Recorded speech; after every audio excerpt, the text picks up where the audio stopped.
This week's Dicebreaker podcast is sponsored by Voodoo Ranger IPA. Voodoo Ranger thanks all adventurers who attended the free virtual D&D games brought to you by Voodoo Ranger during PAX Online. When you're looking for that perfect companion for a night around the table, reminiscing of stories once told, crack open a Voodoo Ranger IPA and roll for sass. May the beer always flow and your dice rolls always be in your favour. For beer news and occasional mediocre advice, follow at Voodoo Ranger on Twitter and Instagram. Voodoo Ranger IPA. Drink responsibly, live rangerously.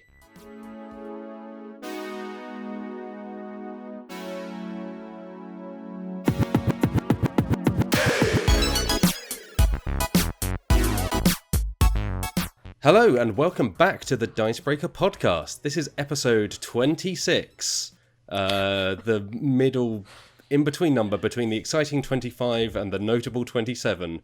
Just 26 hanging out dozens. Here. Oh yeah, We're at sure. the exact 6-month mark. Yes, we are. Yeah, That's a good way of putting it. Exactly 26 weeks ago, we sat down to record the first episode of this, and now we are here in the same place, this same year, unable The to same escape. people. Let's start on a more positive note, shall we? I am Matt Jarvis. I'm the editor-in-chief of Dicebreaker. This week, I'm joined, of course, by three of the team. I'm joined by Johnny Chiodini, head of video for Dicebreaker. How are you doing, Johnny? I'm good. It's been a long time since I've been on this podcast, it feels like. It has. You took some well-earned time off. Yes. And now Wills has kind of tagged out and is on a similarly well-earned break. Yeah. Which we hope He's is on having the a lovely naughty week step. off. The naughty step.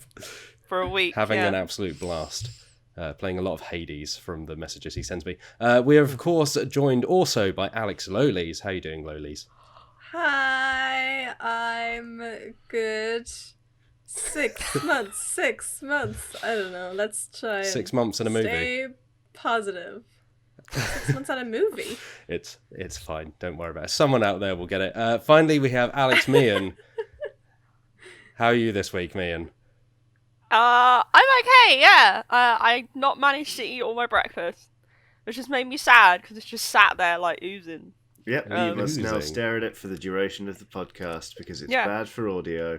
Oozing. I'm going to say I'm not a doctor, but if your breakfast cereal was oozing, maybe don't eat it. Yeah. It's oozing in a good way. Okay. That's a quote for the box. It Yeah, oozes like in a those, good way. Like those gummy sweets you used to be able to get, where you bite into them and like the goo comes out. Oh, Yeah. I love those. But they don't- What, are you Yeah. having gummy I sweets was for gonna, breakfast? yeah, it's not A bowl of gummy sweets. It's either that or you're a texture. chicken and you're eating slugs. Okay, so the chicken eating slugs, not that I know.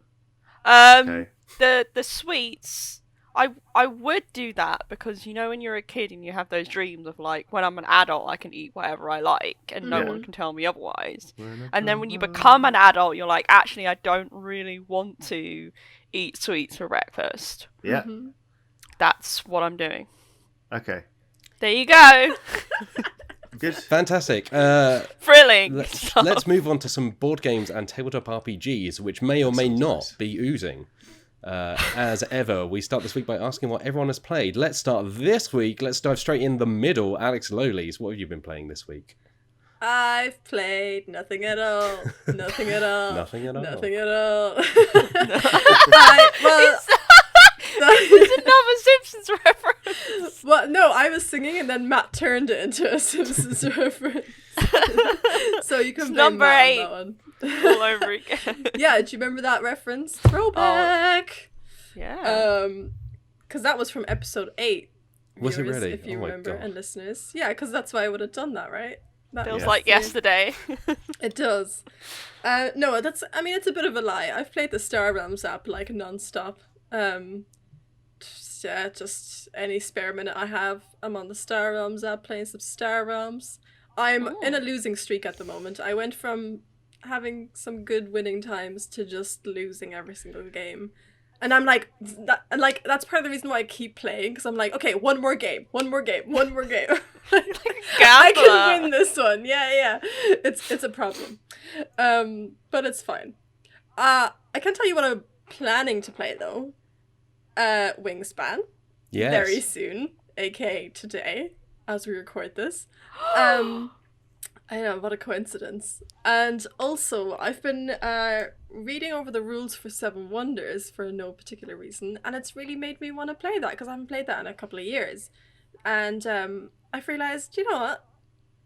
This game's good. And I always think like it's complicated, but it's not. Like anytime I haven't played it for a while, I'm like, oh, it's quite a lot, isn't it? And then actually reading over the rules, I'm like, there's not that much in there.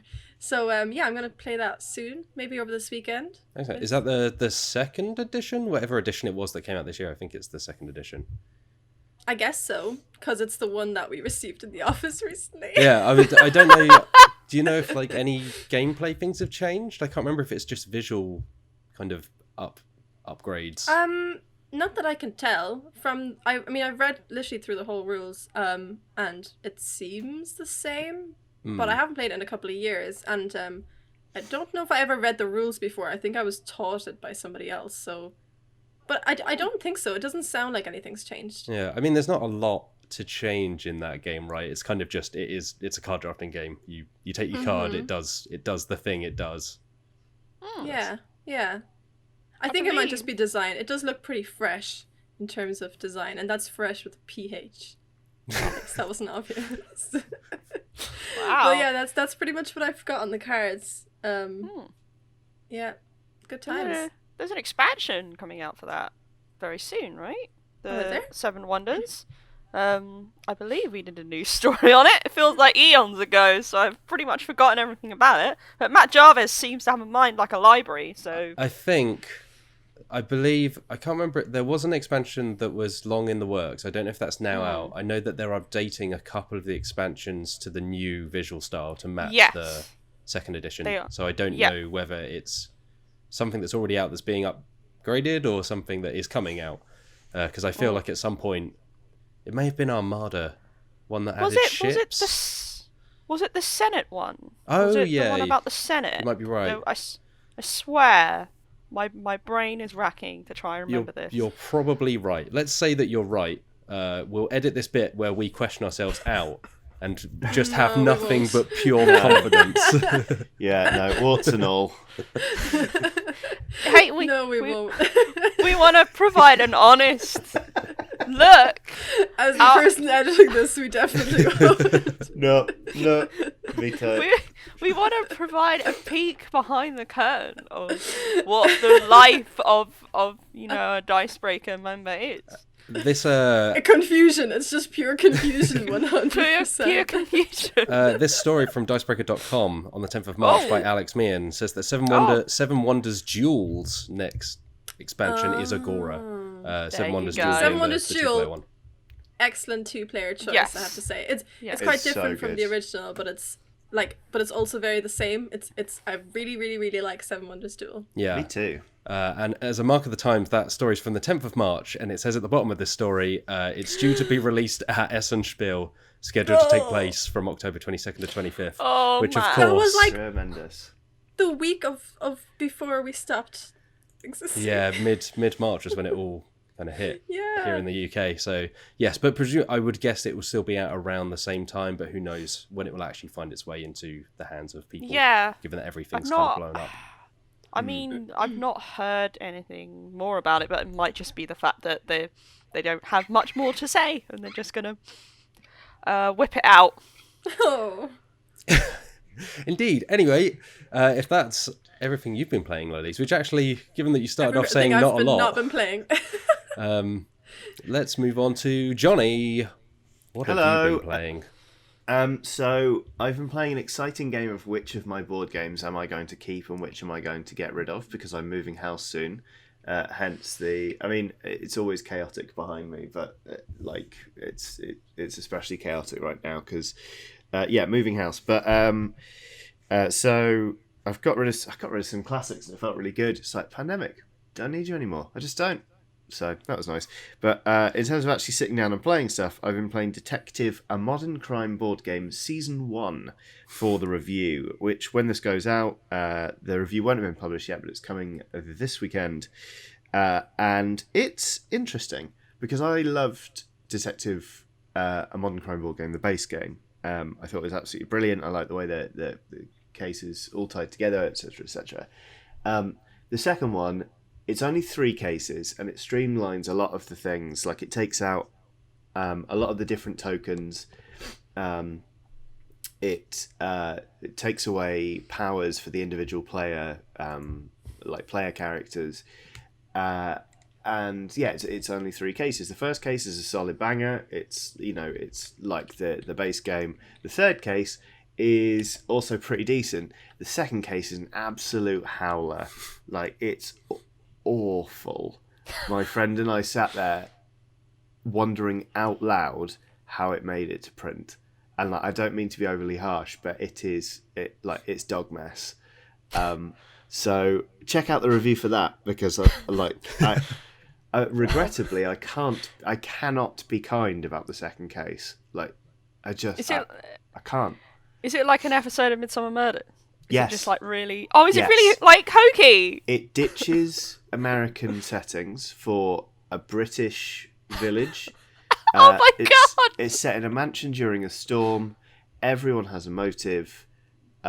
It does away with the travelling. It does away with the database, which is one of the best things about the game.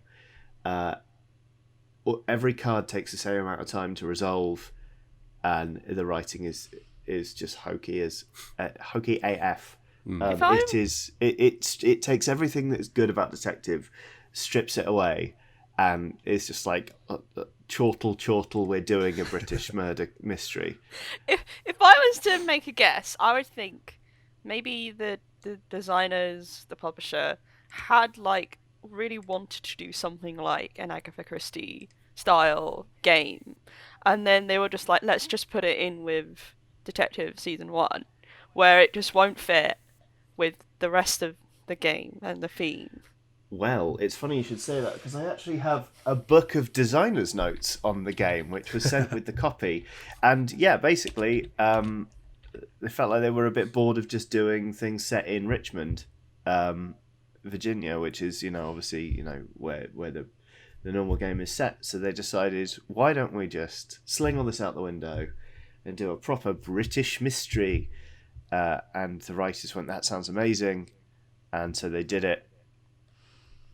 They did it. They did it. They did it all right. And when you say it's hokey, we kind of discussed this like a few episodes back, I think, where it's like the tone of that game is kind of like arguably deliberately, but in general it's a bit, hokey to begin with. So hokey on top of hokey, just maybe Hokey pokey. Hokey pokey, yeah. Yeah. Although it does, it gives you the gift of a character called Loreen Doomstick. Ooh. That classic British name, Loreen. That classic British surname, Doomstick. Oh, It sounds like one of those names where it's like, name like the last thing, the first letter of your last name and whatever you had for dinner or something like that. It's like one of those. What's your favourite video game, and what's your dog's favourite toy? Yeah. It's a shame, because the rest of the game's great. I'm just, at the minute, I'm trying to weigh up, like, if I'd bought this thing, would I feel cheated by the fact the second case is bum? So we'll see. yeah, Don't know. because that's a third of the box. Because Johnny, do you remember how many cases were in original Detective? It was like 5. Oh, it was 5. Okay, for some reason I thought it was 10, but maybe I'm thinking of But the Sherlock price Holmes. point is different. Season 1 is like 23 quid. So, like, I think if you went into it knowing that the second case is bad and that you should just pour a large glass of wine and get ready to roll your eyes through it, then Don't do it. then I think it'd be okay, or just not do it. I don't know. It has to be experienced. It has to be experienced. I mean, the name Loreen Doomstick alone kind of makes me want to just pick this up. Yeah. I'll be honest. All right. I mean, let me know how you do, because I'm not gonna lie. Like, because at the end of the game, you fill in a questionnaire, and it's a bunch of questions like who did it, what was their motive, la la la la la.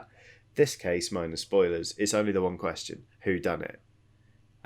And I don't mind telling you that we failed, because we went, could it be that person? And we went, it's absolutely not, because it's so obvious. Like, it is too obvious.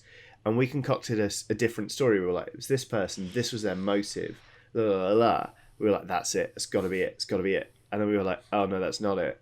it was the super obvious thing all along. Oh. And it's just Oh. like, okay. Oh. So, The name Loreen Doomstick and the whole feeling around this case makes me think of... Do you know that really old video game called The Seventh Guest? no. No. Matt knows. They made a board game like... of it, I believe. Did they? hmm Of course it is. Oh my goodness, it's like a live action Yeah, it's puzzle FMV game, right? Yeah, but the acting in it is, oh my god, it's really something special. Yep. Well, But, yeah. Look out for that one. So that's what I've been playing. Fantastic. Meehan, what have Oh. you been playing? I have been playing a solo RPG. Mm-hmm. I wanted to give a solo RPG a go, because number one, my flatmate has abandoned me for the week, so I've been all alone. So I've had to try and amuse myself for the past few days. So I was like, let's sit down, light a candle, have a nice soothing scent. I put on a vinyl to listen to, Sufjan Stevens' Illinois, which is beautiful.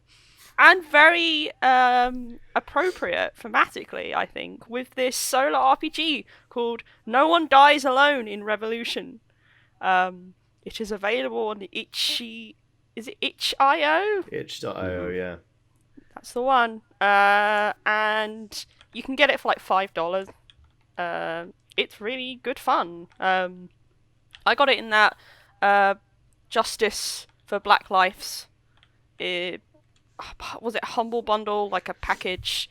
And I sat down with that, and it's really interesting. I've never played a solo RPG before, and it kind of feels like a writing prompt challenge, where you're kind of given this scenario and like a few pointers to how you can do it, and then it kind of lets you go off on your own.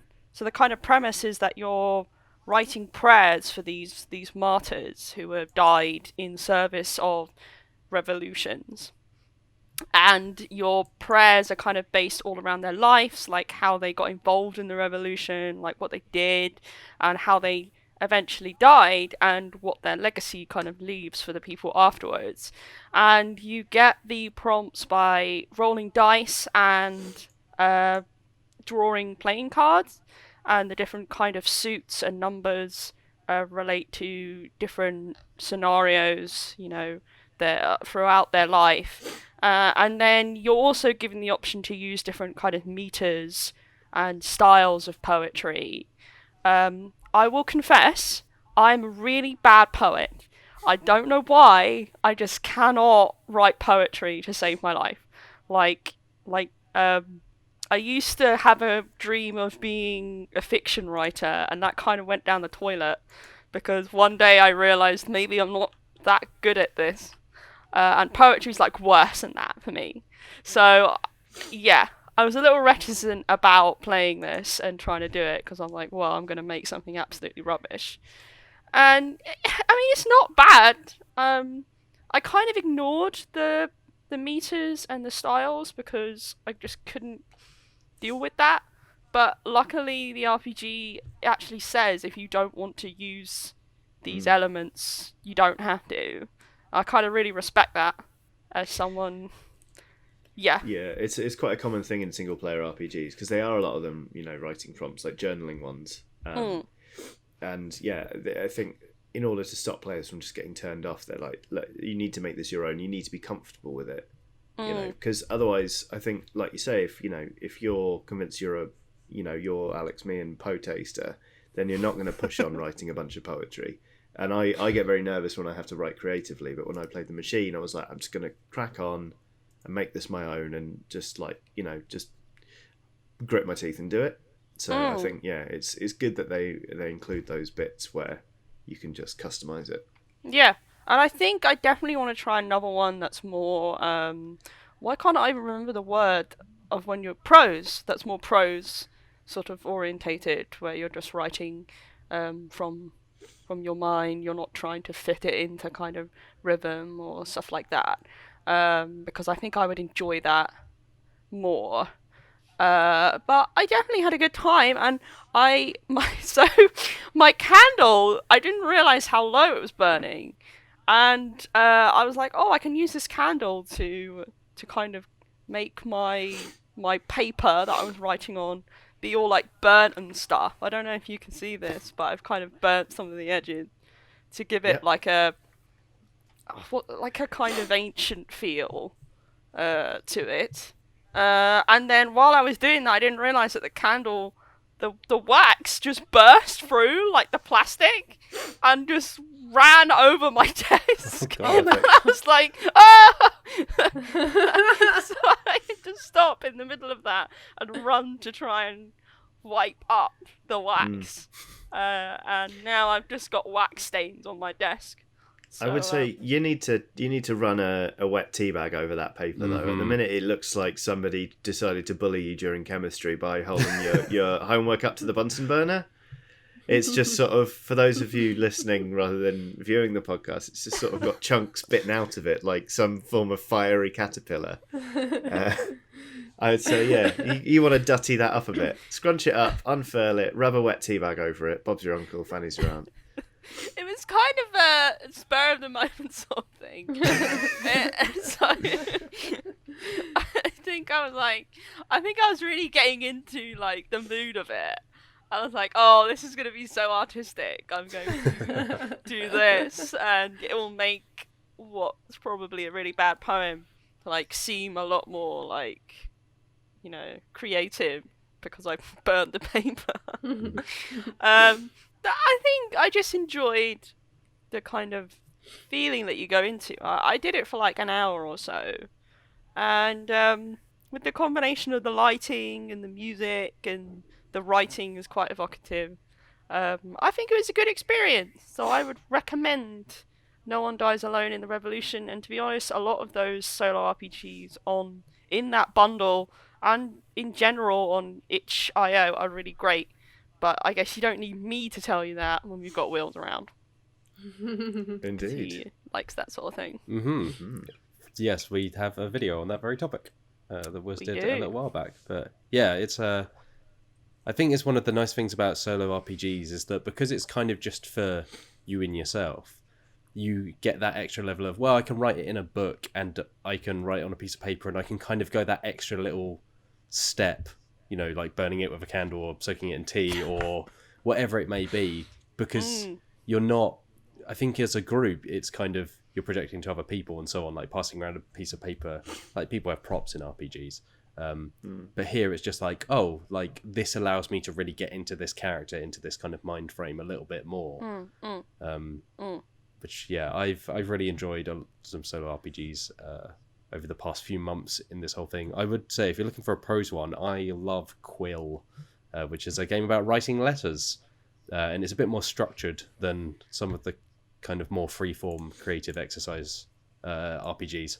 Because you have like a recipient who you're trying to impress and you have to use certain words. So it kind of gives you that structure. So I don't think it feels as, you're not trying to stick to a certain meter. It's just like, okay, I roll to see if I can use the more kind of fancified version of this word. And if your stats aren't high enough or you roll, you know, you kind of biff the roll, you have to use the less impressive vocabulary. So your score goes down and you might not necessarily convey what you're trying to get across. So if you roll low, you write a letter that's like, hey up! There's also one I'm really excited to play. It's a 2-player game. It's called The Resistance of New Holloway, which was inspired by The Machine. And basically it's an espionage adventure. And it's designed to be played through the mail in order to support the United States Postal Service. And you use playing cards. You post each other playing cards with your letters in order to send prompts as you write about the, quote, victories, struggles and losses experienced by resistance operatives working in secret against a fascist regime.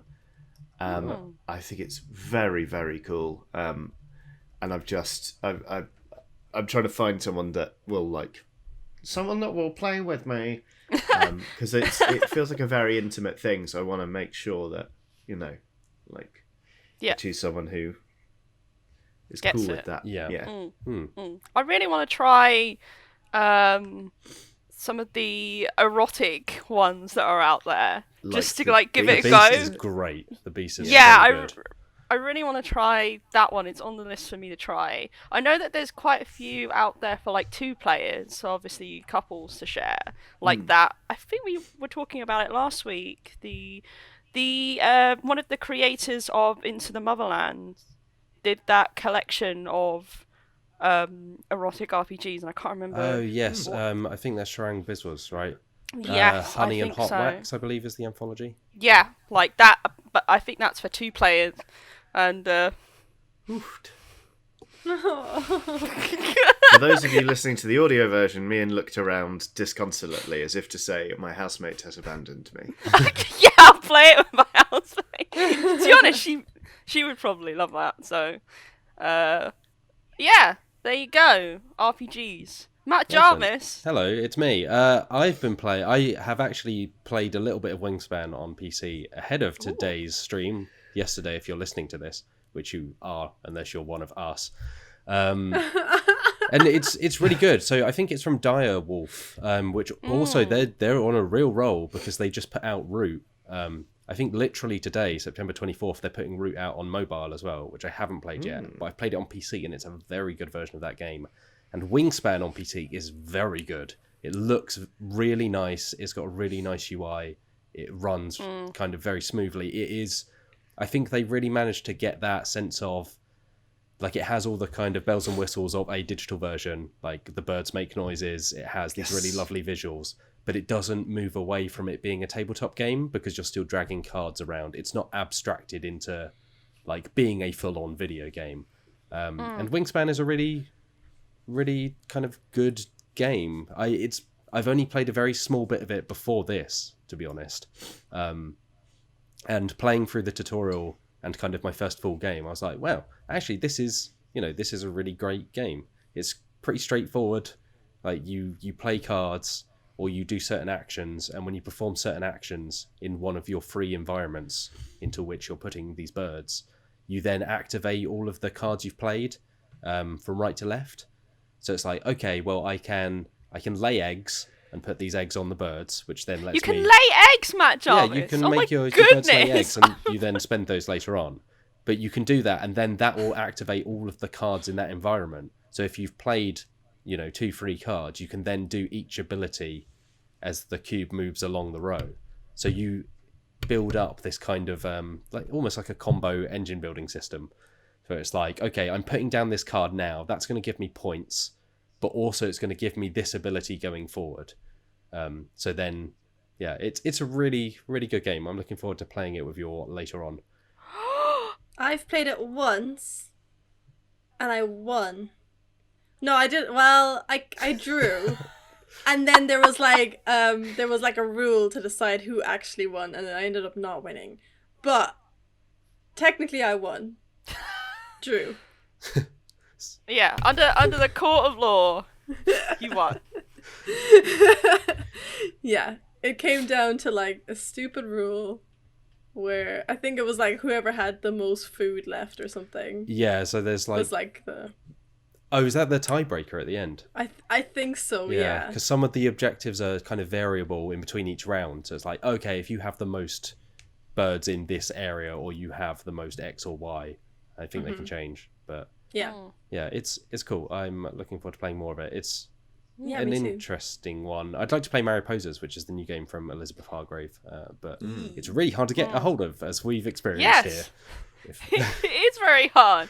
I'm looking forward to all the bird names that we're going to see. And bird noises. Steve. Can we all Michael. make a pact that we have to try and do the bird noise when we play a bird? No. I mean, they do the I'm gonna noises do that. for you. You don't I know, have but to I'm gonna try provide and them. imitate it. Okay. That kind of... Is that's just pigeon? They're all pigeons. Yeah, well, that's what birds are, right? They're all just kind of pigeons, but Yeah. in fancy. They're all just different sized pigeons. I can saw only do something. crows. I saw some kind of meme, I think yesterday or the day before, where somebody was like, when God created ducks, he was like, just take a chicken, make it waterproof, and stick a kazoo in its face or something. Which I thought was great. Pretty good. I would vouch for the wood pigeon as being a very excellent bird. I love the noise they make. It's so cute. No, I mean I love them because they're just so clumsy. But my God, that's an annoying call. I've heard worse. I've heard worse calls. See, you're already doing it, Johnny. You might as well keep doing it later. All right. I can do two birds. I can do crow and I can do wood pigeon. And very tired wood pigeon. I'm not doing crow. It's too early. I'll do crow on the stream. You can do Kevin. I will laugh if he ends up doing like an impression of Russell Crowe. Twice our guns, twice our numbers. Now you're making me think of those Les Miserables meme videos. They're amazing. Particularly the one where he just falls over the edge of the dam. Oh. Board games. Yes, board games. I tell you the other one I've been playing. Well, I say playing, not quite. A copy of The King is Dead, the second edition of it. Turned up yesterday, and I didn't quite have time to play a full game. But what I did was go, this looks really interesting, set it up and run through the first few rounds. So it's from Pierre Sylvester, who made The Lost Expedition, which is a really, really kind of brilliant little card game about trekking through to find the lost city of Zed. And is really savage. Like, it will just... It's like, oh, you got murdered by a snake. Oh, you got killed by a tree. Oh, you got poisoned by some berries. It's tough. The King is Dead, though, it's a very kind of simple game. You get 8 cards, and that's all you get for the entire game. You get to play each one once. Once you've played it, it's gone. And there are cubes on each kind of region of medieval Britain. I think the original edition was set after the death of King Arthur, but this one, I believe, kind of just makes it a bit more vague to say Britain is in upheaval.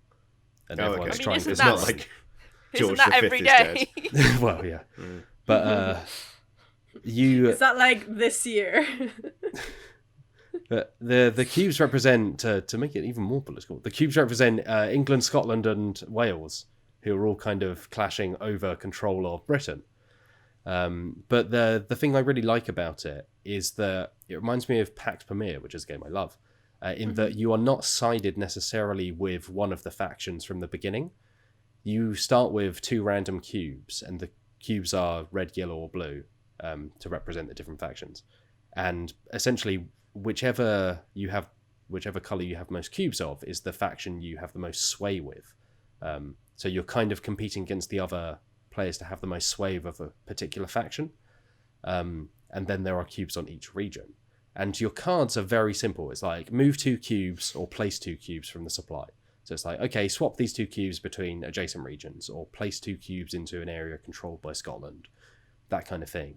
But when you play a card, you also have to take a cube off the board. So you're almost, if you want to get more sway with a faction, you almost have to weaken their hold over a region or the country as a whole. So it ends up in this kind of like very tight kind of thing of, well, Scotland is going to take control of, here and here at the end of the round because they have the most cubes in those areas. So I want to get Scotland cubes, but to get Scotland cubes, I have to take them off the board. So I'm almost weakening my potential of, benefiting from their control. And yeah, that's kind of the whole game. It's just this really kind of tense fight for influence over the country. There's an advanced version which I think is new to this edition, which adds in some kind of variable cards that do more kind of out there abilities. But normally you start with identical cards. The only thing that's randomized is the cubes that start on the board and in front of you. So it's kind of like a very strategic game. But I like it a lot from the very little I've experienced of it so far. I'm kind of looking forward to diving into it and seeing if there is enough there to make it kind of something I keep coming back to, because it seems like there might be. But that is all I've not been playing recently. So, shall we move on to news? News. Tell me about it. It's the news. First up, the kind of biggest news of this week, which we teased last week because they were teasing it with a countdown. HeroQuest is back.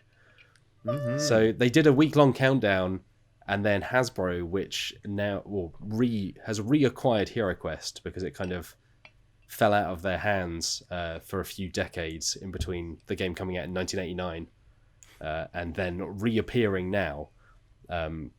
This is it's essentially just a remake of original HeroQuest. They've made a few changes. So they've added in, if you kind of back it through their crowdfunding campaign, which is not on Kickstarter, it's on Hasbro's own HasLab, I think it's called. They have their own crowdfunding thing, which, given it's Hasbro, a multi-million-dollar board game maker behind the biggest board games of probably all time, Monopoly and so on, you'd think maybe just put this out. Maybe you don't need to crowdfund this. Just print it. Yeah. But give it a go. That really grinds my gears. Yeah. When like big publishers do that, and Hasbro is like one of the biggest companies in the industry. Yeah. They don't need to do that. sold. But it hasn't. It seems to have not impacted the interest because it's already crossed. It's been 2 days now. I think it crossed its $1 million target in a day. So it is coming out. It'll be out the end of next year. I believe it's coming out at retail as well, so you don't necessarily have to back the campaign. And if you are outside the US or Canada, you can't back the campaign because it's exclusive to there at the moment. Whether it will come to other countries in the future hasn't been said. I don't know if that's to do with the fact that original HeroQuest was like a collaboration between Milton Bradley, which is owned by Hasbro, and Games Workshop. So whether there's some kind of licensing stuff there, because this new version also tweaks some of the lore to remove the very slight references to the Warhammer universe that were in the original. So it suggests that maybe there's some legalities behind the scenes. But yes, it's a remake. They've made some changes. They've introduced, if you pre-order, you get kind of sculpts of both male and female characters for the party, and I think regardless, the party now includes a female elf, whereas before they were all male. Otherwise, it's basically HeroQuest as it was then, but now. They've included one female elf. Yeah. There are four party characters. You know what? Well done. Yeah, Congrats, take a Esther. moment, yeah. But yeah, if you pre-order, you get alternate sculpts of both. But if you want to get it, it is $100 for just the game by itself. And they're also remaking 2 of the expansions and you'll get those at $150. So it's coming in pretty pricey. Absolute bargain. I'm in a world where no one has jobs anymore, what an absolute bargain. I'm just a bit like... So basically, I was talking to someone about this last week because they noticed that it was coming, a HeroQuest thing was coming. And this was someone who didn't really play board games much, but they were aware of HeroQuest because back in the day, I think it was something they enjoyed. But I was saying to them that I think that just remaking it and re-releasing it with a few changes is very odd considering we now live in a world of Gloomhaven. And I'm just sat here going, Gloomhaven is basically, as far as I'm concerned, a modern version of something like HeroQuest. Yeah, I mean, but more, I think, maybe more ambitious and more modern. Yeah, but they're going for the nostalgia crowd, aren't they? Because the wargaming communities I'm part of online, every couple of days someone's like, I got hold of HeroQuest, I'm painting the minis, la, la, la. People still absolutely adore it. I've already seen posts where people are like, look what they've done to the musculature of the man on the box, and it was tongue-in-cheek, but it was also like, well, this looks different, while also being the same. I think if they changed too much, people would kick off. So I think it makes sense to me. And it was maybe it this pretty is expensive when it first was around? Because I don't know anything about it. I don't know, but again, sort of, this is the fully Kool-Aid guzzling wargamer in me. But $100, I mean, it's pricey. Don't get me wrong. That's a lot for a board game, but also like you think about a starter set for something like Age of Sigmar Warcry, and you're like $100. Like enough, yeah. they're targeting people who are used to dropping that much money on a box on release day and being like, "It me Wargamer, let's go." Yeah. So the price doesn't surprise me at all. Like that's not what. To be honest, I'm not really surprised that they have just remade it. I'm more just like, yeah. I mean, the people this is geared towards are people who are nostalgic about HeroQuest, because I think tabletop games have come a long way since then. So, Yeah. Good for those people. Yeah. mate, they're over the moon. I'm all for it. I'm like, yes, live your lives. Yeah. So Sure. is it, Live your 'cause, lives.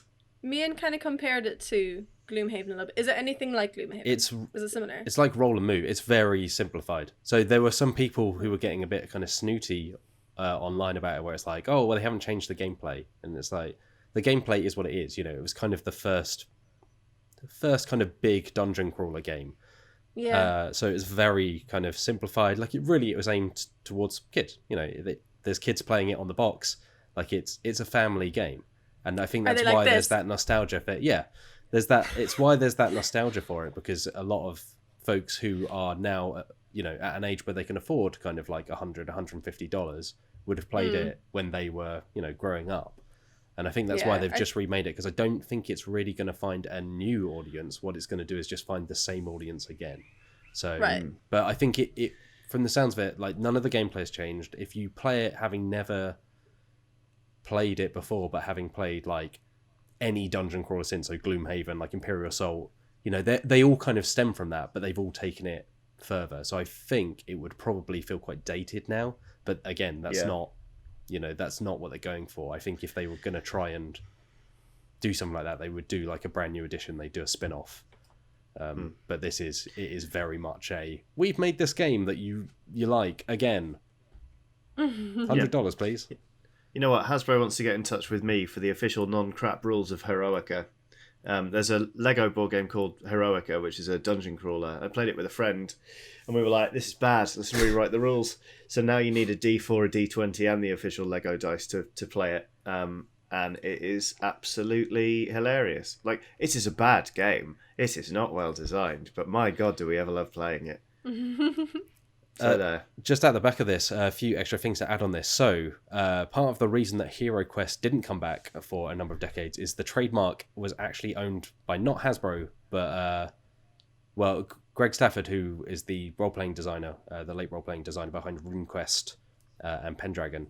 He created an RPG called HeroQuest in 2002, 2003, which was like a remake of a game called Hero Wars. But anyway, it was a role-playing game for a while. And the publisher that now owned the HeroQuest role-playing game trademark confirmed off the back of this that they've transferred the trademark back to Hasbro.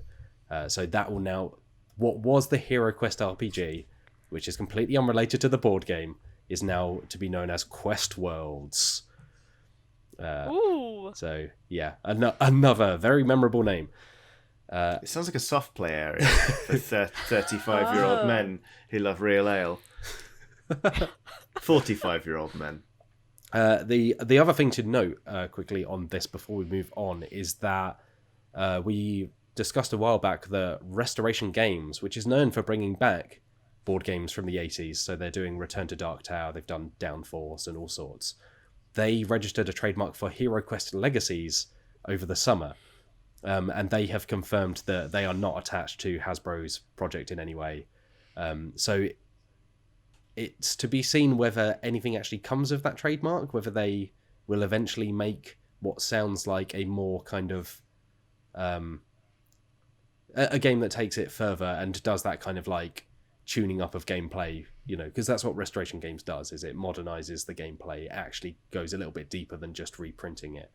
But it's to be seen whether this Hasbro's own bringing back of HeroQuest has kind of put them to the post, and that's it for HeroQuest Legacies, because all it was a trademark at the time. So there we go.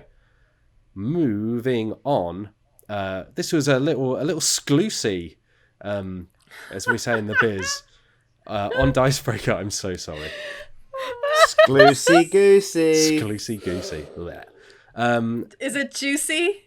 Oh, slowly. Means breakfast is. We put up a story over the weekend about Bardsung, which is a new dungeon crawler to continue the dungeon crawler trend from Steamforged, which is the people who make Dark Souls, the board game. They made God Tier, Guild Ball, a lot of video game board games, Resident Evil 2, Horizon Zero Dawn, all of that. They are making a new dungeon crawler, which is also described as being like a roguelike, which, for those who don't know that term, is like a genre video game where you die, you kind of do multiple runs, and each time you build up either your familiarity or your power, but it's kind of they are built to you throw yourself at a wall and see if you get through, and if that doesn't work, you buff yourself up a little bit and throw yourself back at the wall and keep doing that and get a little bit further each time. So yes, it is launching on Kickstarter in November. It's from Steamforged. It involves some of the folks behind Dark Souls, the board game, and Animal Adventures, which is kind of their spin-off RPG for D&D 5e. And yeah, it's set in a new setting, so it's not a video game adaptation. It's not related to God Tier or Guild Ball or anything like that. It is a game within itself. And that's kind of what we know so far. It says that there's a lot of narrative involved. There's going to be some event cards in the same way as roguelikes traditionally do. Each time you play it, it should be different. There'll be a different map layout. There'll be different events that pop up, and you'll be able to kind of customize your character as you go. And that's kind of it. There's like a role-playing edge to it. But it sounds interesting. It looking at it, it's kind of like, yep, that is a dungeon crawler, all right. That certainly is a fancy dungeon crawler. Yeah, I just opened the news story going, I do like a roguelike. And now I'm looking at the images and I've gone, yes, there that is. I would like a computer to crunch this for me, please. Yeah, so it'll be interesting to see whether the gameplay kind of makes it stand out versus the deluge of dungeon crawlers that come out, because there's no shortage of them. But there we go. It'll be interesting. I didn't particularly love Dark Souls, the board game, but there were some interesting ideas in there. I did like Resident Evil 2, the board game.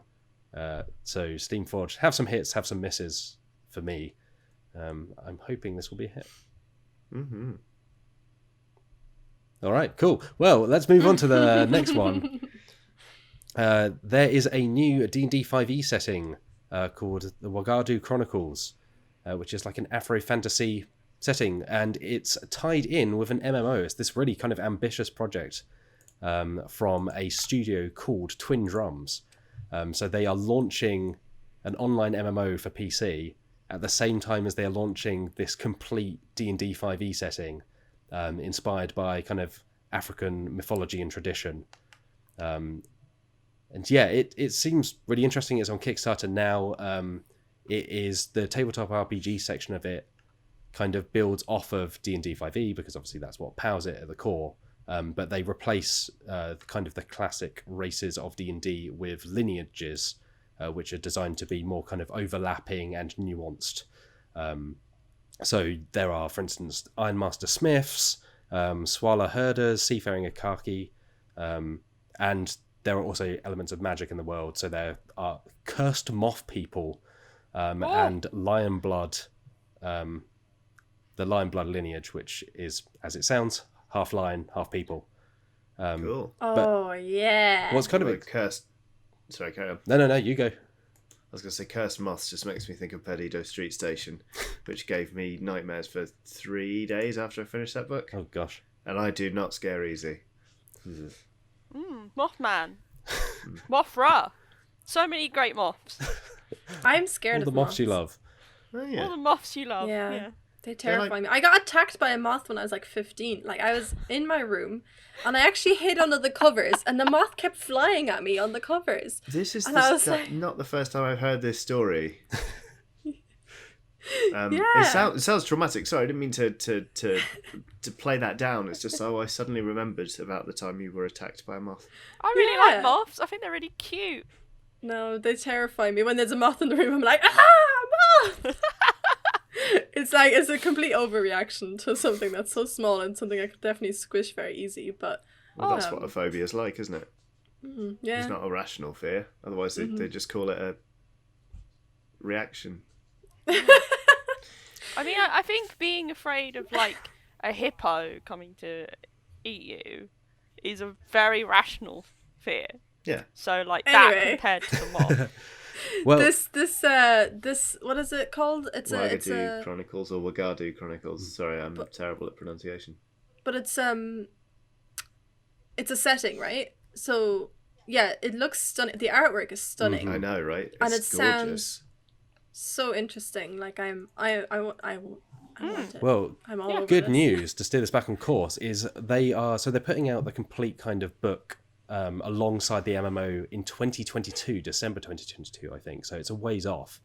But they have put out an impressive. It's 300 pages long. They call it like a teaser or lore guide. And there's elements of the world in there. There's a complete adventure called The Child and the Oath. There's an appendix of creatures from the world. It's this really kind of comprehensive book that they just put out as part of this Kickstarter. So you can go and pick it up and give it a go right now. But the artwork is incredible. Like it sounds really, they've really taken an interesting approach to kind of building up this world to work across both a video game and a tabletop RPG. They've said that that the game's lore was written in consultation with Africa biologists and elders to ensure it remained authentic.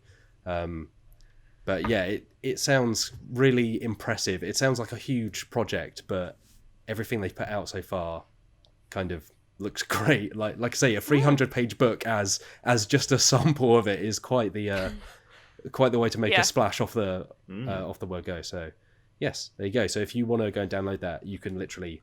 You don't have to back the campaign to get the 300-page lore guide. You can check it out before you back it. And the Kickstarter runs until October the 30th. So you've got a little ways yet if you're interested. For all of spoopy season.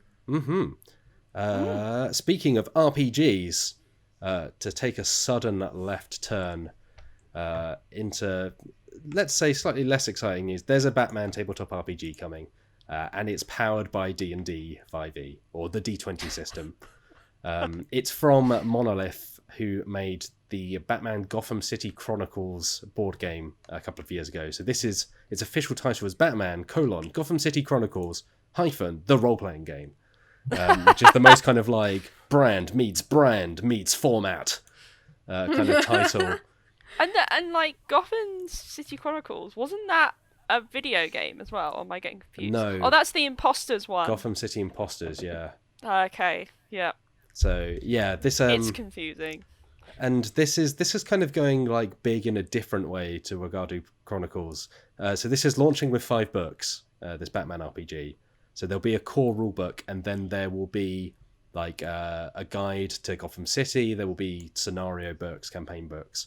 It's said that you can play as Batman and other Bat family members. You can play as some of the villains. You can create your own vigilante or villain. Yeah, you can choose to play as a member of the Gotham City Police Department, or a criminal. Imagine playing someone that Batman just routinely ignores. Just like be like, "Hey, Batman!" Like one player at the table is like, "No, shut up." You get to every scene and it's already completed, and you just have to fill out the Play as paperwork. Batman, can you redistribute your own disgusting wealth? I mean, presumably It's you like can do whatever you billionaire want. Bruce Wayne. Yeah. Oh, right. Yeah. Yeah. Do whatever you want. Maybe that's how you end up with all these custom characters. But that's about all we know. They put up some concept art, which is it's Batman. You know what it looks like. There's a big bat. Yeah. Yeah, you know what Batman looks like. It's a big bat, isn't it? It's not trying to pretend it's anything that it's not. It's a Batman RPG. You know what Batman looks like. He's got pointy ears, a big cape. He flies around and grunts and says that his family's dead and stuff like that. Yeah. I don't think he says that really, does he? On the inside of his cape, you can see other characters here, like the Joker, Penguin. That looks like Scarecrow. And you can see Catwoman, Alfred, Robin. Yeah, so those I are... really want to... I like to imagine that he arrives at a scene and he's like, "My parents are dead." I mean, that is basically Batman. Yeah. Yeah. I really hope I can play as Calendar Man. Well, Calendar Man isn't among the bits of art that have come out so far. Damn. So one of the interesting things is there's both Damian Wayne and Tim Drake as Robin. along with Nightwing. And Nightwing? yeah, so it's not clear kind of where this might fall in the whole Batman lore verse thing, or whether it's just kind of be a mishmash of like, oh no, play as one of the bat people. Hey, that's made up for Calendar Man. I very much like Nightwing. Calendar Man's great. Isn't Long Halloween Calendar Man? Don't know. It's a really good book. There is a really great Batman book. Yeah, Calendar Man. I think it's Long Halloween. Long Halloween either way is a great Batman book. But yes, there is no date on this Kickstarter yet, or the release date. Speaking of Calendar Man. Speaking of Calendar Man, very good. So Gotham City Chronicles was exclusive to Kickstarter, and they haven't confirmed whether this will be exclusive to just yet. We did ask them, but they have not come back to us just yet. I would suspect that being an RPG, there will be a digital release, which tends to be the way that RPGs go, so I wouldn't be surprised if this is not completely exclusive to the Kickstarter, but time will tell. Let's move on. I'm just looking up Calendar Man, and he's literally got a tattoo of like the months across his head, and then he's wearing a cape of numbers. I've never heard of Calendar Man before now, and I am shocked and appalled at this creation. Mate, it's a Batman villain. They're all good fun. Yeah, but Calendar Man. I bet you they were like, we need a villain. They were like, okay, villain. Look around the room. They've got a calendar hanging up on the wall. They're like, okay, with a deadline circle. Calendar. Man. I mean, object plus the word man is often the origin process for a lot of superhero villains, I feel. Yeah. Like, they'll fall into a vat of goo with that object, and then they'll come out as... Clay face. Yeah, that'll do. Clay face, yeah. They ended up in some kind of, like, microwave with the calendar, and they merged. Like Dr. Manhattan, but instead you just accidentally get merged with a calendar. But unfortunately, they're only relevant for a year. Yep. Every morning they start their day by tearing off a piece of themselves. Oh, God. Oh, wow. But they get an amusing quote from it. They've always got something interesting to say. I've got a great joke, by the way, for oh, God, here we go. Oh. Not for now. Oh, for the stream. That was a tease. Okay, well, if you'd like to see stream. Loli's joke, tune into the stream that happened yesterday. This is chaos. Yes. Speaking of chaos, there is quite a run of RPG news this week. There is a new tabletop RPG coming out called Arc, A-R-C. And the interesting thing about it is it's played in real time. So you set a timer for either half an hour, or every session, so the end of a session. And the premise of this RPG is you are racing to stop the end of the world. So with every section that fills in, every half hour or session, depending on how long your campaign plans to be, it will progress towards the complete destruction of the universe.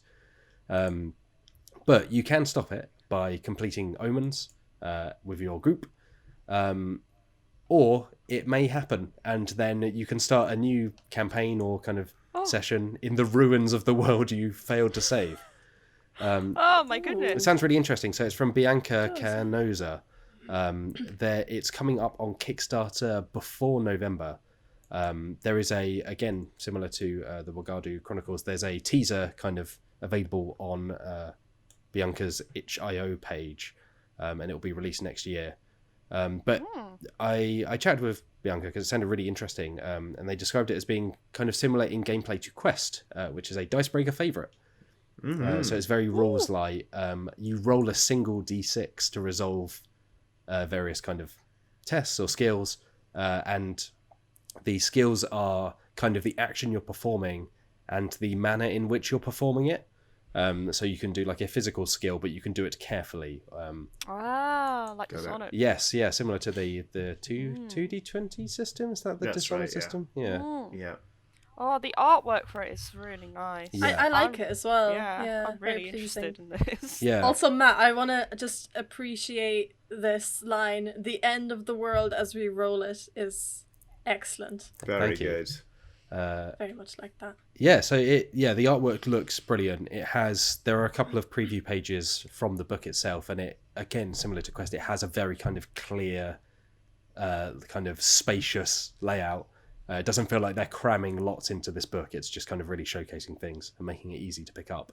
I've looked through the preview and it sounds really interesting. I kind of want to give it a go at some point and see how the Doom kind of clock works, because that seems to be the thing they're really pushing for here. But beyond that, it also sounds just kind of interesting. Like, you can cast spells, but to cast spells you have to do various like rituals, and the kind of preview and information we were sent suggests that one of those rituals might involve eating a door, which I'm sold. sounds a bit more interesting than kind of D&D's like system that everyone ignores. I mean, I hate spell requirements in D&D, but sometimes you've just got to eat a door. I love it. So yeah, there we go. It's like I say, it's coming to Kickstarter soon, and it'll be out in physical and digital next year. But that's Arc. Nice. Let's move on to just a very quick roundup. Alex, you wrote both of these stories, but I've kind of bundled them together because they're of a similar vein. Tell us about Hogs of War and The Thing. Well, I'm sure Johnny could talk about Hogs of War as well. Oh, until the cows come home. Because Oh wait, wrong animal.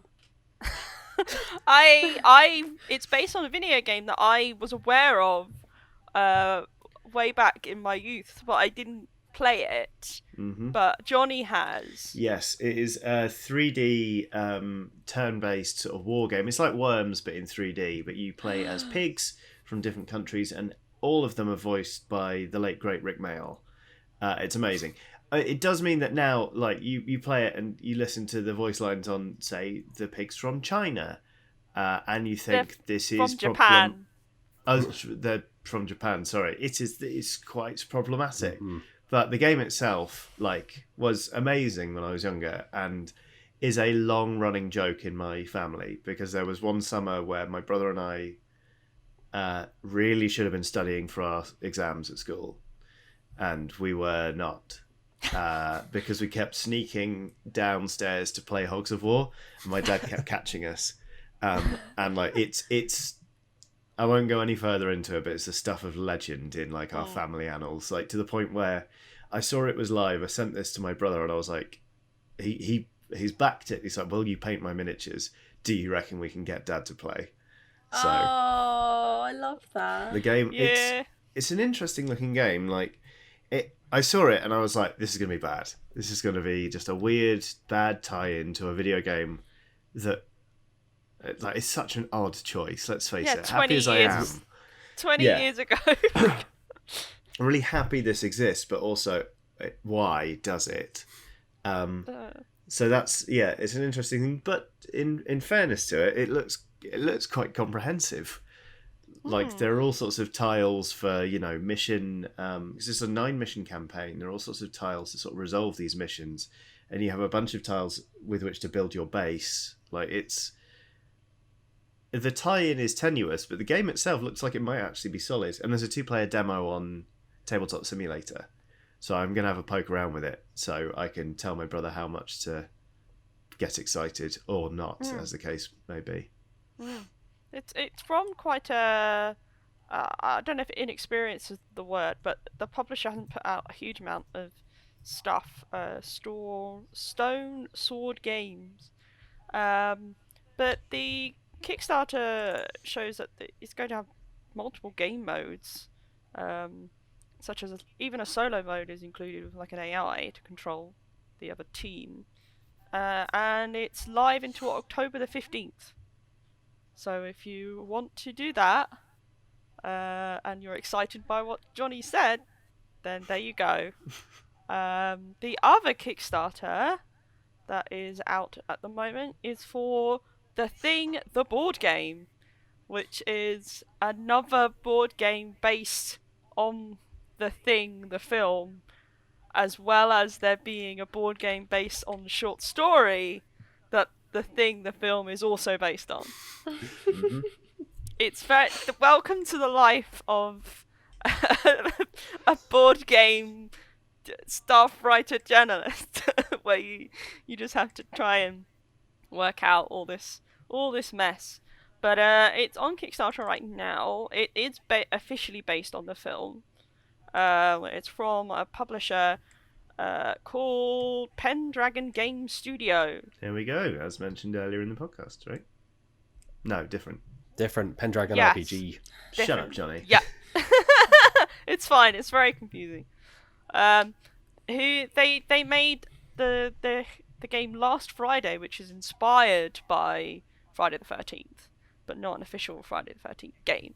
But this is an official The Thing game, where you kind of play as the characters from the film, and you move around the base, and you have to try to keep, the generator going and keep the base warm while you work out which one of the players is the Thing. Because the Thing will be attempting to assimilate and destroy everyone else, and there are sort of ways for that player to kind of hide their intentions. So you have to perform actions by playing cards, and someone has to go through those cards afterwards, and they can actually choose how far along into the deck they go. They can stop at certain points if they suspect someone is not telling the truth about what they're doing. This is, it sounds good. Like the thing at Outpost 31. Infection at Outpost 31. Infectionate, that's the one. Infection at Outpost 31 sounds like it might be kind of similar. I think this game looks like it's got more, bulk to it, in terms of there's a big old board, there's a lot more things to do in it. I think it feels like maybe it's focusing less on the hidden role element, maybe more on like managing the base and making sure that things don't go down the toilet. I would like to play both, to be honest, because I'm a massive fan of the film. I watched it last night, actually, with some friends, and boy, it's bloody good, and it's one of my favourite films of all time, and it's just so gross. So yeah, there you go. The Kickstarter. Sorry, I've got Outbreak at Outpost 30, Infection at Outpost 31, so I can always bring it in.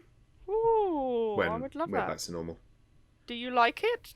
Yeah, it's good. It's I think in order to really sing, it needs a maximum number of players. I've played it with 6, and it's fine.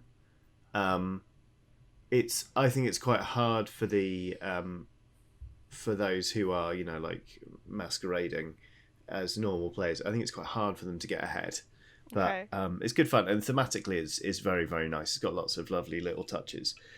But yeah, I don't know if I'm Mac ready for another The Thing board game. Oh God! Whoa! What a honest. pun! Thank you. Maybe they should just wait a while. Oh! Wow! Excellent stuff. The Kickstarter is live until October the 14th. Fantastic. So, there you go. All right, let's barrel on through into emails.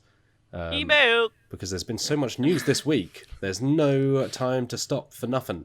If you've got an email or question you would like to send our way, you can reach us at podcast@dicebreaker.com, or you can find us on Twitter @joindicebreaker, or just go to the website.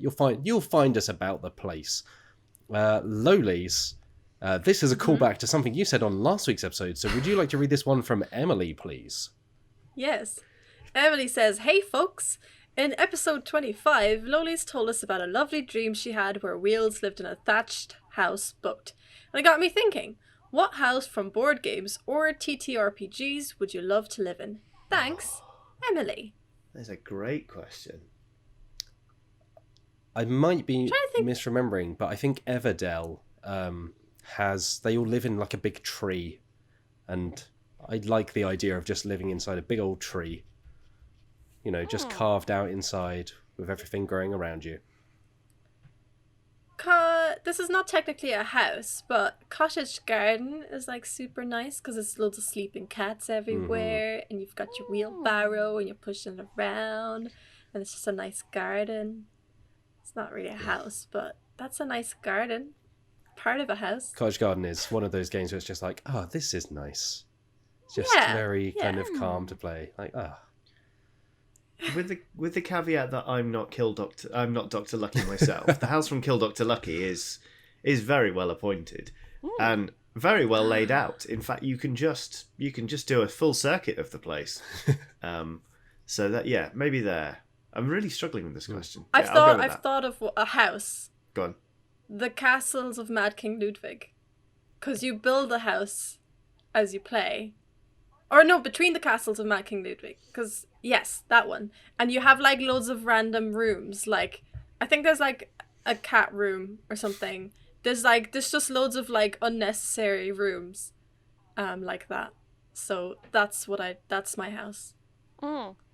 That's my final answer.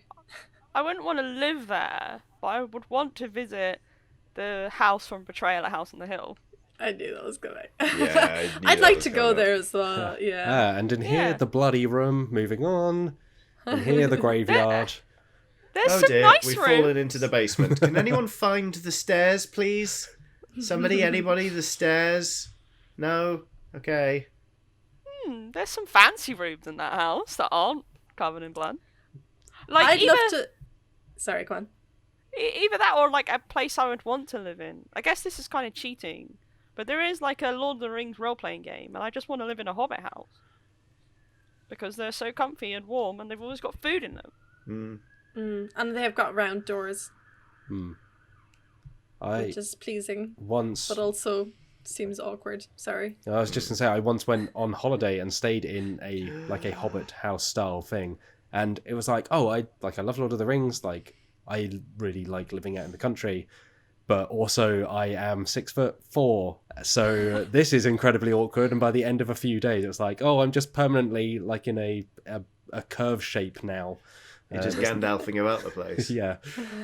So I'd want to live in that, but it would have to be, much taller, I think.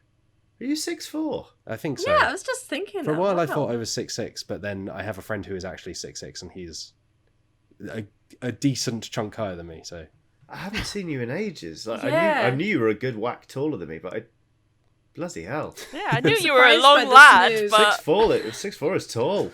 Wow, it's Meehan. very awkward. Choose your What? words wisely, please. Well, my uncle is I think literally like 6'8" and has size 15 feet. So really, I got away lightly. Because he has to have custom-made shoes because he can't find shoes that fit him. No. So yeah.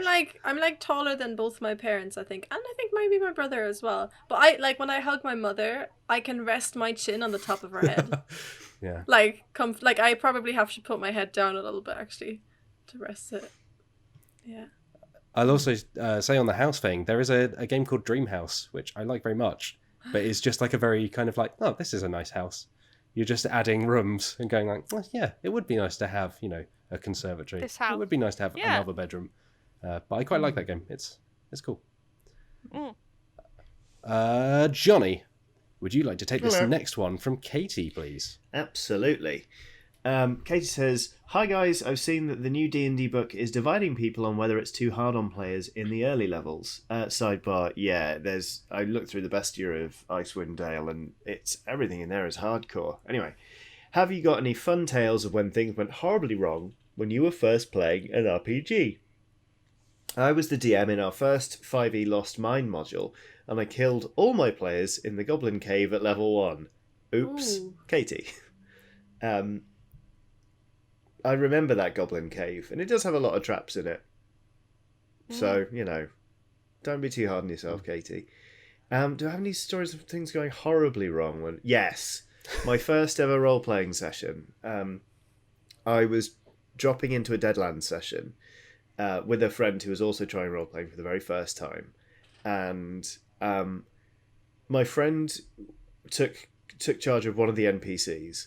And I was given a character sheet for somebody who was going to join as an NPC anyway, but I actually adopted them as my player character when we joined the session full scale. Anyway, we were trying to ambush a wagon which had been stolen by some bad people. And when it all kicked off, my friend popped out of the bushes and fanned the hammer, which, mechanically in Deadlands, it's the same thing where you hold the trigger down and you just, like, you fan the hammer of the gun and fire all of your shots in one burst. It can be very dangerous in Deadlands because you can hit friendly people. So I got shot by this guy. And in the session, I was quite badly hurt, I think. I was just like, this sucks. And I was annoyed with this character, because I was like, you lost control, you fired at us all, blah, blah, blah, blah, blah. But then by the next session, my friend had made a character of his own, and that guy was back to being an NPC. So I had a grudge against one of our NPCs for for a good reason, but it wasn't his fault because he didn't exist. When I was actually annoyed at my friend. So yeah. Said friend then managed to shoot Doc Holliday in the back with a shotgun once. So like he was a disaster. He was a walking liability. So that. Blimey.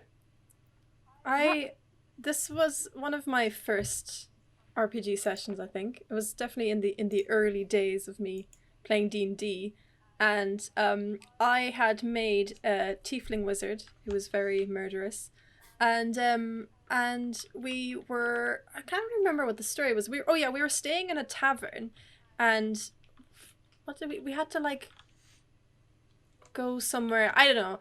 Either way, some kobolds attacked us in the woods. And As they they thought we were like merchants or something. I think we were pretending to be merchants, and they thought we were merchants, so they were like trying to steal from us. So they attacked us in the woods, and we killed a bunch of them. And we had tied one of them up, or I don't know, somebody had like put one to sleep or something. We tied him up, and my character wanted to kill him because she wanted to kill everyone essentially. And but the people I was with were like, oh no, like let him go, blah blah blah. So we let him go, and he ran off into the woods. And I did try and kill him as he was leaving, but I didn't succeed. And then also we left all the bodies of the kobolds just like in the woods. We just went back to the tavern and went to sleep. And of course, that kobold ran away, told all his mates, and they all came to the tavern and like tried to kill us in our sleep. Thankfully, one of our characters was sleeping outside in a tree and kind of was able to like take a bunch of them out from the outside, so like kind of saved our lives in a little bit. But one of our characters went down to his last health, and I went down to like barely any health. Like at one point, one of our own characters like shot fire, and they were trying to shoot fire at the kobolds, but actually shot fire at us and like almost killed us, and it was like a whole messy thing. It's a great story now, but it wasn't looking very good at the time, and we really learned a lesson at the time to at least hide the bodies if we're gonna kill a bunch of things. Yeah. But also, I was right and I should have killed them. Matt Jarvis, do you have any stories? On a slightly more out of game edge, when I first played Starfinder, which is like the sci-fi spin-off from Pathfinder, I was reviewing it at the time, and I had my usual kind of Pathfinder group come over, and we started playing. And Starfinder is slightly less kind of rules heavy than Pathfinder, but there's still a lot of rules in there. And because I was reviewing it, I was like, okay, well, I need to do a bit of this, a bit of that. We need to do some starship combat to see how that works, because that's a major addition. Need to see how this works. And within 10 minutes of starting this, one of the players, one of my very closest friends, decided he was just going to split the party, which in Starfinder means that he flew to a completely different planet from everybody else. So then I was trying to find a way of getting the party back together, and also trying to go through all of these rules so I could play like the whole gamut of rules for the review, while running two entirely separate kind of locations and encounters and whatnot. It worked out in the end. We had a good time, but it was just one of those things where I was like, oh yeah, you're just not going to make this easy for me, huh? But I enjoyed it. He is a beloved friend. I love him very dearly. Beloved friend. My chaotic story is from a fairly recent venture in which Mr. Chiodini was GM for our Deadlands campaign. Yeah, he knows what I'm talking about. Is this the most recent session? Yep. You can't do this. Loli's missed it. Oh, I suppose. We haven't caught Loli's up yet. It's going to be spoilers. I mean... You're going to catch me up eventually, so... Oh, it's fine. I'll talk about something else. Yeah, forget it. I can't think of another story. It's fine. You can go with that. Like, you're going to catch me up eventually. We'll so go to the next question. It's fine. Okay then, let's finish with this one from Rob Simmons. Meehan, would you like to read it? Yeah, I can do that. Rob Simmons says, "Hello all! I just purchased the Green Knight RPG from A24, and the book and everything with it are beautiful. My question is, which intellectual property would you most like to see turned into an RPG, and what kind of mechanics would you like to see implemented? I'm really excited by that RPG, and I was tempted to get a copy as well, because that film looks awesome, the cast is amazing, and I love A24 films, because they're really cool. Intellectual properties. I had a thought about this the other day, and I was like, oh, this is definitely one I'd like to see, and now I can't remember what it was, and it's very frustrating. If everyone's thinking, I will dive in and say I would love to see a Call of Cthulhu style role-playing game. So you're investigating, so probably more Trail of Cthulhu, but based around the kind of horror of Junji Ito. This is partly because I love Junji Ito and read everything that comes out, but also I've been playing a lot of World of Horror, which is like a point-and-click PC game, which kind of blends together various aspects of kind of Lovecraftian mythos and Junji Ito, and is just like really messed up and weird at points. It's like you're chased by a kind of ghost with scissors, and there's all kinds of like odd things happening, people staring at you and then vanishing and stuff like that. I think it could be really interesting to see that those kinds of, to move away from the classic Cthulhu stuff, and go for something that is closer to that kind of horror, that's just kind of messed up and weird. For me, it would be His Dark Materials, because like it's a lovely world. It's really rich, and everyone loves talking about what their demon would be, and it'd be interesting to play as a child and have a demon that could change and then maybe eventually settles. But also, like if you've read The Secret Commonwealth, which is the most recent installation, recent what's the word I'm looking for? Installment. In the Book of Dust, like Pullman is great at writing like spy fiction, like it's electric. So I think there are lots of stories in that world to be told, like big and small. And yeah, I'd absolutely love it. Like I grew up with those books, and oh my god, I love them. Full agreement. I think we had a list of IPs that we would like to see turned into RPGs, and that was my pick as well. So oh yeah, mine was Robin Hood, Prince of Thieves specifically. My pick was Sesame Street. That was my pick. But my new pick is SpongeBob SquarePants. Oh god. Does it already exist? It probably does. No, I just looked it up. It doesn't. Okay. I came across a really horrible like SpongeBob costume though. Yeah, don't Google SpongeBob roleplay. But I think SpongeBob is a great pick. Yeah. If you could make custom characters that are kind of a mixture of sea creature and like human kind of attributes, like a toilet brush. Yeah, like an octopus toilet brush. Toilet brush round head. Noted sea creature toilet brush. I mean, there's probably at least one toilet brush. I mean, SpongeBob is a sponge. Sandy is a squirrel. Yeah, that's true. So it doesn't have to be a sea creature. Very true. It can be a pea creature, or in this case, I won't say it. You can finish that sentence yourself. Okay, I'm very confused. My pick would be the Stormlight Archives. Very good. Series by Brandon Sanderson, who is an absolute monster when it comes to writing fiction. I don't know if that man sleeps, because all he does is write books, which I'm not complaining about because it means I get to read more of them. So there's already actually an RPG of his Mistborn series, which is also very good, where people can manipulate metals and things like that. The cover art is really horrible though. The guy on it that's falling down looks like the guy out of Tekken, the old man.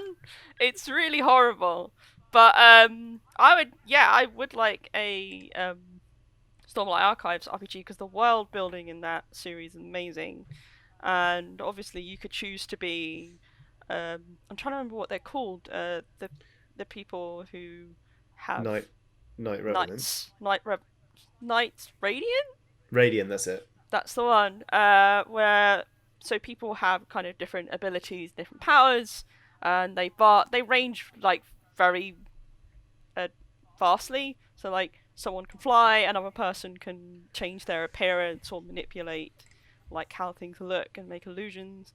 And you could also play as people who are not Knights Radiant, because the great thing about that series is that people who don't have powers are also as equally as valuable and to the plot and to the kind of the act of saving this world and things. So yeah, that's what I would want. Fantastic stuff. That is almost all we've got time for. Thank you for your questions. Again, if you've got any questions for us, send them in to podcast@dicebreaker.com. Find us on Twitter or YouTube or the website. Find us about the place, and we will take them and probably take them off in directions you did not see coming. But before we leave you for this week, Johnny, what do we have coming up over on youtube.com/Dicebreaker? That's such a good question, Matt. Well, as I mentioned, we got the review of Detective Season 1 coming up on Sunday. On Saturday the 26th, that's tomorrow if you're listening to this podcast promptly, we are playing the Tigtone RPG. It's Tigtone, the Never Stopping Prophecy.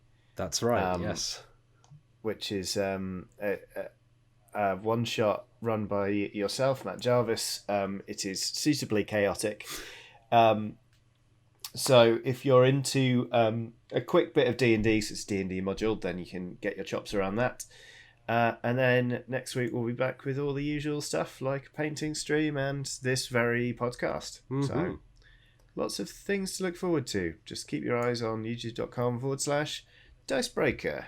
Indeed. And over on dicebreaker.com, you can find words. If you love words, we got them.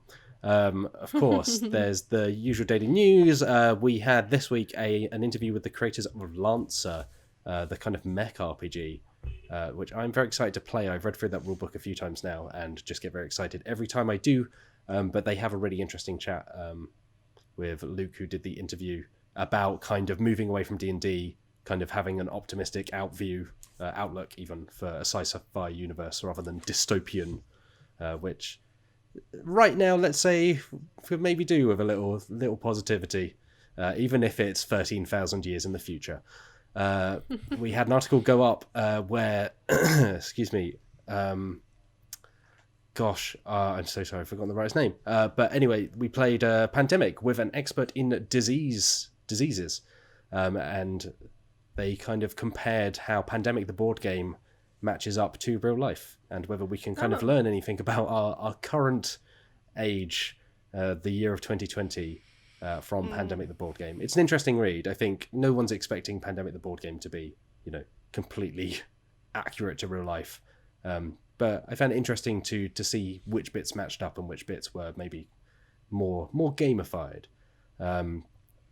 Today, if you're reading this, we have a preview of the new Magic the Gathering set, Zendikar Rising. Johnny, you've already got a video up on that as well, if you'd like to learn more in video form.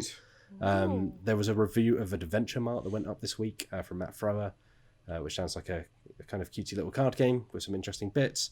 Alex Meehan, you have a Druid guide going up. I do!